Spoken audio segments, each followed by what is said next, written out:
I have a dog, and I walk him 3 times a day, morning, afternoon, and night.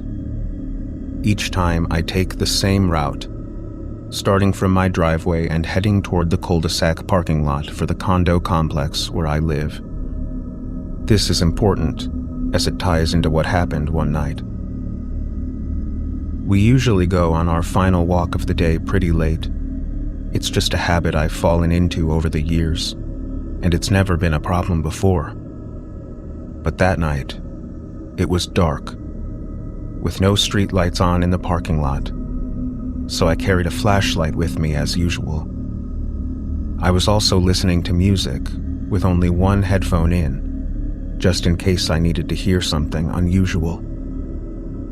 As we approached the lot, I thought I heard something. A voice, faint, coming from up ahead. At first I dismissed it, but then my mind caught up, and I stopped walking, pulled out my headphone, and stood still, listening. The voice came again, closer this time. "Help!" It was faint, muffled, and eerie. I couldn't see anyone anywhere, but the voice seemed to come from the row of parked cars just in front of me. Against my better judgment, I kept walking, cautiously moving toward the sound. I stopped again, right next to where the cars were lined up, shining my flashlight across the lot. Then I heard it again. "Help!" This time, it was clearer, but still muffled, like the person was trapped or hiding. My heart raced as I frantically pointed my flashlight in every direction, trying to locate the source. But it was just me, my dog, and those parked cars. The voice came again, 3 more times. "Help! Help! Help!" It had come from my left. Panic set in. I couldn't tell if the voice was coming from inside one of the cars or someone hiding nearby, but I was sure of one thing. It wasn't a normal cry for help. It sounded like a child, but there was a strange distortion to it, as if it didn't actually belong to a kid. And each time the word help was spoken, it lacked urgency, as though the voice was just going through the motions, repeating mechanically without emotion or context. I didn't wait to hear it again. I grabbed my dog's leash and ran all the way home. When I got back, I told my mom what had happened, and she was just as puzzled as I was.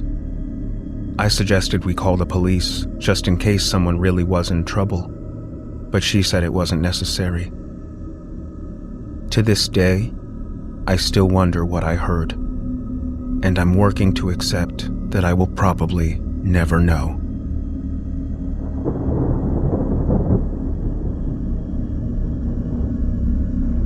When I was 22, I started renting the downstairs apartment in my parents' house, mainly to save money, but also for a little more privacy.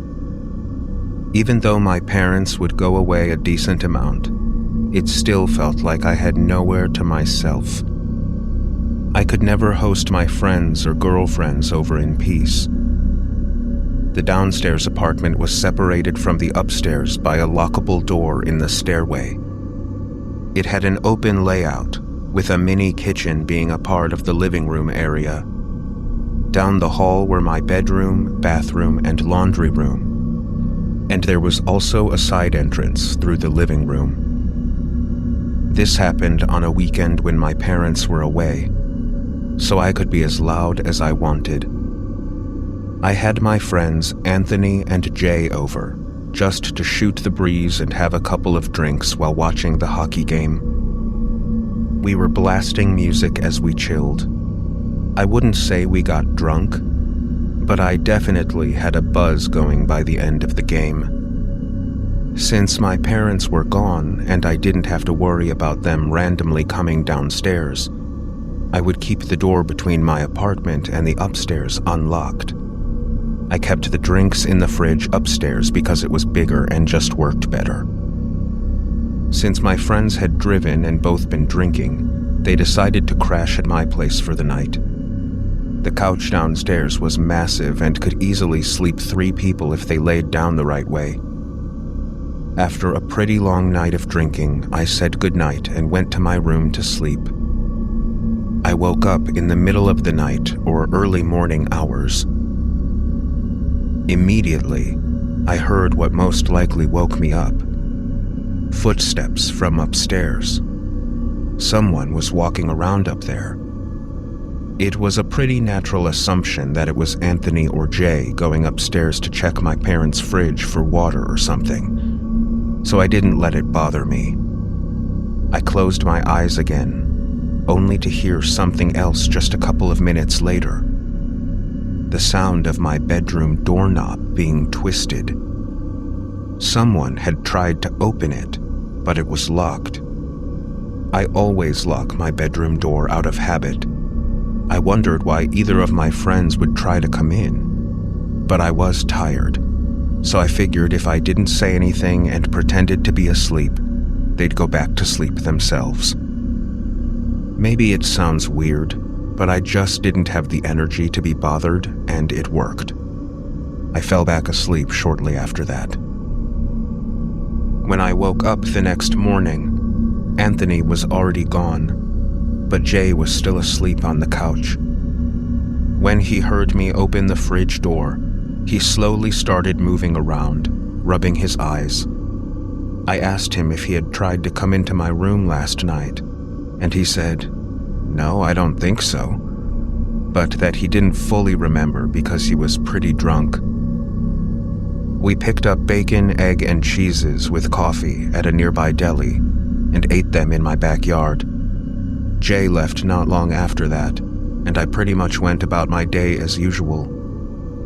I didn't think to ask Anthony if he had tried to come into my room, because honestly, I didn't really care much about it. It wasn't a huge deal. I think I spent most of that Saturday out of the house doing stuff with friends. I got back home pretty late, but I wasn't intoxicated since that day was more of a marathon, and by then I had sobered up. I was beat though, so I had a snack, washed up, and went to bed. When I say I went to bed, I mean I crawled into bed and watched about an hour of something on TV. After I turned off the television, I immediately heard creaking and thumps from above, almost sounding like footsteps, similar to the night before. It was coming directly from the kitchen upstairs. I had to really focus and listen, but then the sound stopped. I felt my heart start beating a little faster, and a slight nervous feeling in my gut for a few minutes as I sat up, waiting to hear something else. Eventually, I laid back down and relaxed, realizing it was probably just some normal house settling noises, and my paranoid thoughts were making them out to be louder than they were. But I couldn't have been more wrong. I should have trusted my initial feeling when I heard the doorknob to my bedroom door move again. I sprang up so quickly, you'd think I was about to be hit by a bus. The doorknob only moved for a couple of seconds like it had the night before. But tonight, there was a light knock on the door, followed by the doorknob moving again. I didn't say a word. I reached for my phone, which was on the bed, and started texting my family, along with Anthony and Jay. I knew the chances of it being one of my friends were next to zero, but deep down I was hoping one of them would respond saying, "Yes, it's me." My parents didn't answer the phone. I'm sure they were asleep. They weren't supposed to be back until Monday, but there was no way I was about to say, "Who's there?" I quietly got out of bed and hid behind the corner dresser, grabbing a blunt object in case whoever was out there tried to kick the door down and rush the bed. I'm not kidding. I think 10 minutes went by, and I didn't move from my spot. but whoever it was didn't knock again. I finally called 911 and whispered as quietly as I could. I waited on the line with the operator until the police arrived. Since I didn't feel safe exiting the room, I asked them to have the police meet me at my bedroom window. Once an officer was outside the window, they gave it a tap, and I went to open it. Luckily, I was on the first floor. I handed them the key to the side door, and moments later, I heard the entrance to my apartment open. Then I finally left my bedroom to be greeted by 2 officers. I turned on all the lights. My apartment was small, with not many places to hide, so the search downstairs was quick. We then went up to the main floor of the house and searched it. Nothing. When we got upstairs, I told the officers what each room was before they entered. It was when they entered my parents' room that I heard a commotion. I peeked into the room from the hallway to see the 2 officers yelling at someone under my parents' bed. I felt a knot in my stomach. They told me to wait downstairs. A few minutes later, they walked down the stairs with a tall, dirty, scary-looking man in a sweatshirt and shorts. They asked me if I knew him, and I said of course not. The look of hatred that man gave me was haunting. He looked like he could have been homeless, crazy, or both. Once he was out of the house, I felt a million times better. The police told me that if I or my parents wanted to follow up, we should call the precinct. After they left, the first thing I did was text every family and friends group chat I had. Being that it was so late, only a few people responded. I called my parents first thing in the morning to explain what happened. They were of course in awe, as anyone would be. But because nothing was apparently stolen, my parents didn't pursue any legal action. I feel like it's possible I left the front door unlocked the night that Jay and Anthony came over, and the man simply walked right in. Or a scarier thought. He could have been in the house for much longer than that, and we just never knew.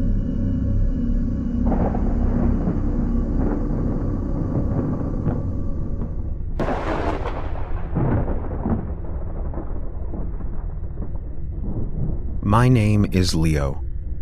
To be completely honest with you, I'm a little lost right now.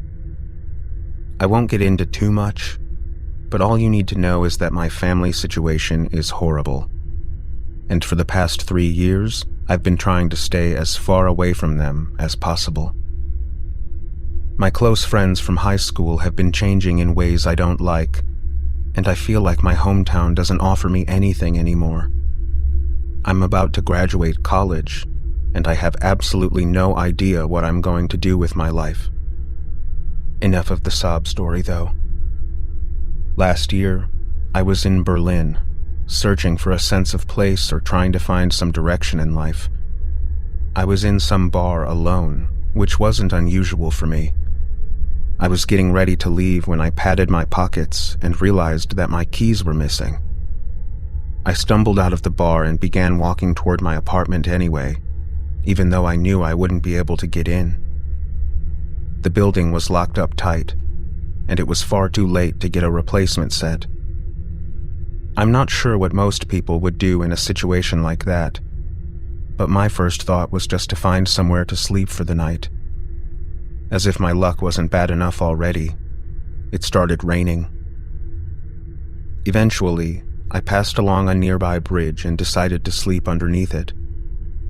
I didn't even know exactly where I was, but I was out of the rain and safe enough, so I figured that it would work. As I was drifting off, I began to hear faint voices coming from across the river. I sat up and saw what looked like 5 men standing on the opposite side, next to a small boat that was tied off. They didn't seem to notice me, but it took me less than a minute to realize what I was watching. It was some drug deal or something equally sketchy, happening right in front of me. My German isn't great, so I couldn't really make out what they were saying, but I saw they were holding briefcases and duffel bags, and filled in the blanks myself. I thought about finding a new spot to sleep, but I didn't want to draw attention to myself by moving.